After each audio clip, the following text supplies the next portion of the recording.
Однажды мне отец рассказал очень удивительную историю, которая запомнилась мне на всю жизнь. У отца был друг по имени Валера, возрастом постарше. Нигде не работал, а в основном обитал в маленьком охотничьем домике, который построил в тундре довольно далеко от деревни. Валера проводил в своем жилище большую часть года, возвращаясь в деревню только за солью, спичками и другим необходимым в жизни охотника товаром. Сдавал пушнину, потом возвращался обратно. Охотился, ловил рыбу. Словом, наслаждался жизнью, как не можем сейчас наслаждаться мы. Было ему в то время чуть больше 50 лет. Мужчина охотился на диких оленей и лосей. Волки считались не слишком нужной охотнику добычей, но уж очень они досаждали местным оленеводам. Не раз и не два волки окружали его худое жилье, которое даже забором не было защищено, выли темной полярной ночью почти на крыльце дома. Однако у Валеры нервы были в порядке, и спать под волчий вой ему было совсем не в диковинку. Но однажды произошел случай, который перевернул всю его жизнь. Валера нашел раненую волчицу, которую подбили местные оленеводы. А вскоре мужчина обнаружил ее логово. Там скулили несколько новорожденных волчат. Было видно, что они уже давно ждут маму, которая все не приходила. Он сел, закурил и стал думать, что делать. Почему-то ему стало впервые жаль волчат. В итоге забрал он их всех домой. Конечно, его собаки были категорически против, выражая свое мнение громким лаем. Молодых волчат кормил, как и своих собак. Они быстро подрастали, играли друг с другом, но собак обходили стороной. Те, также уважая мнение своего хозяина, волчат не трогали. А звери со временем все чаще и чаще начали отлучаться в лес. А потом и вовсе стали редкими гостями, но все же приходили к нему даже не для того, чтобы поесть, а скорее, чтобы пообщаться. Причем приходили по одному, но охотник хорошо знал, кто из троих наведался к нему. Общение всегда было на расстоянии. Собаки не подпускали подросших волчат близко. Те садились в метрах 20 перед своим, можно сказать, родным домом детства и начинали слегка подвывать. Но это был не вой голодного волка темной зимней ночью. Это было что-то совсем другое. Может быть, в этом вое заключалось угасающее чувство благодарности за добро, которое Валера сделал волчатам. Особенно долго и почти музыкально выла волчица Сара. А потом подросшие волчата пропали. И охотник подумал, что навсегда, наверное, они зажили своей суровой волчьей жизнью.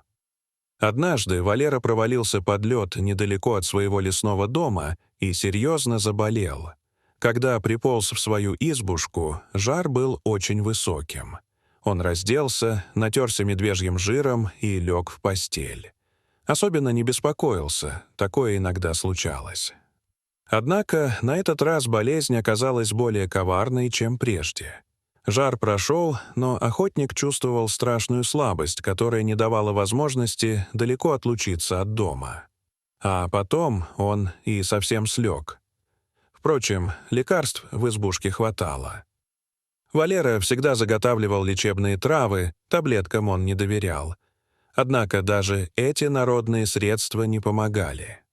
Охотник буквально сох на глазах и уже не мог сделать и нескольких шагов. Только иногда выходил на крыльцо.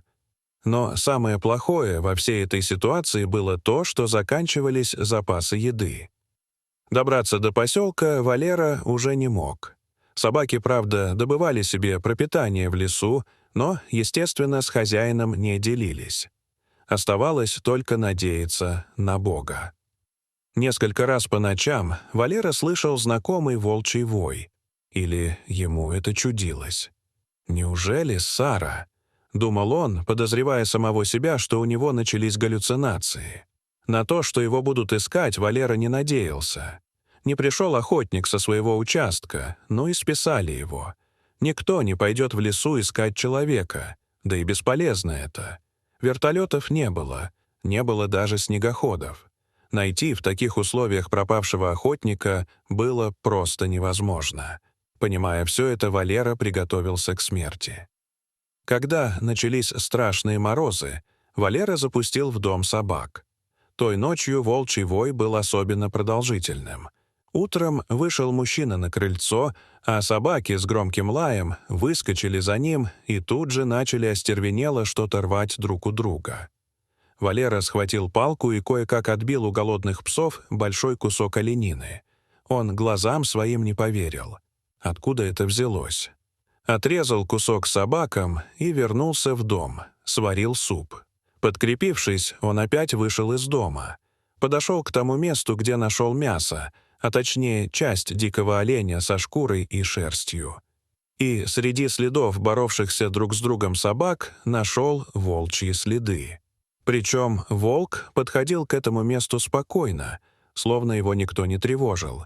И тут Валера окончательно решил, что свихнулся. Но, вспомнив, как ночью подвывала, словно вызывала его на крыльцо волчица, он все понял. Понял, но не поверил сам себе. Волчица принесла ему еду. Да, такого не может быть. Волк — дикое животное, он не способен на такое. На такое не способна даже собака. Но факт оставался фактом. Через несколько дней Валеру нашли проходившие мимо охотники. Они на носилках принесли мужчину в деревню. И с тех пор Валера никогда не стрелял в волков. Вот такую удивительную историю рассказал мне мой отец. Замечу, что сочинять он был не мастер. Говорил всегда конкретно, четко и ясно. Приезжавший к нам через несколько лет его старший брат, дядя Петя, также подтвердил мне, что такое действительно случилось с их товарищем. Дорогие зрители, что вы думаете об этой истории? Расскажите, пожалуйста, в комментариях. А если вам понравилось это видео, то ставьте лайк и подписывайтесь на наш канал. До свидания.